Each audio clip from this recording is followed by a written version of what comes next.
මට ඩිස් කරනවා නම් එයා මේ ඉන්ඩස්ට්‍රි එකේ දෙයක් කරලා තියෙන්න ඕන මම රිප්ලයි කරනවා නම් මට හිතුනොත් මෙයාට රිප්ලයි කරන්න ඕන කියලා මම රිප්ලයි කරනවා උඹට තේරෙයිකම වරදේ ස්මෝක් ආ කවුද නරක යමන් මරුණු තැනට උඹව දාලයි වහන වලට පවට දෙවන ලාපිය උන්ට නැවතිව දෙන්න බැරි වෙන්න මම රිහැබ් එකේ ඉන්න කාලේ දැනි දාපු එක පෝස්ට් එහෙම කියන ඒවා ගැන සහ මට යාගේ වොයිස් රෙකෝඩ් එකක් අහන්න හම්බුණා. එයයි ස්පිනුයි කතා කරන මේ වොයිස් රෙකෝඩ් එකක් එහෙම ලීක් වෙලා ඇවිල්ලා මට අහන්න හම්බුණා.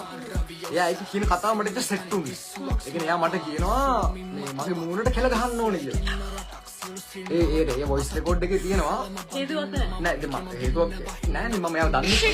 ඉකි ඉද්ද සමන් ගැට පිච්ච මල්වන් පැට පුප්පනවා පෙනේ පිපිච්ච ගම එසිංගිත්තු දඟලන්නේ අදින්නමයි දමිතිම ඉත්තොන්ව කපන හිතිච්ච ගම ඉල්ලිලිප්පුන හරකිය විද්දතරම් එකසේ තිබ්බ පැණි රහතිත්ත රහ මට ඩිස් කරනවා නම් එයා මේ ඉන්ඩස්ට්‍රි එකේ දෙයක් කරලා තියෙන්න ඕන මම රිප්ලයි කරනවා නම් මට හිතුනොත් මෙයාට රිප්ලයි කරන්න ඕන කියලා මම රිප්ලයි කරනවා උඹට තේරෙයිකම වරදේ ස්මෝක් ආ කවුද නරක යමන් මරුණු තැනට උඹව දාලයි වහන වලට පවට දෙවන ලාපිය උන්ට නැවතිව දෙන්න බැරි වෙන්න මම රිහැබ් එකේ ඉන්න කාලේ දැනි දාපු එක පෝස්ට් එහෙම කියන ඒවා ගැන සහ මට යාගේ වොයිස් රෙකෝඩ් එකක් අහන්න හම්බුණා. එයයි ස්පිනුයි කතා කරන මේ වොයිස් රෙකෝඩ් එකක් එහෙම ලීක් වෙලා ඇවිල්ලා මට අහන්න හම්බුණා.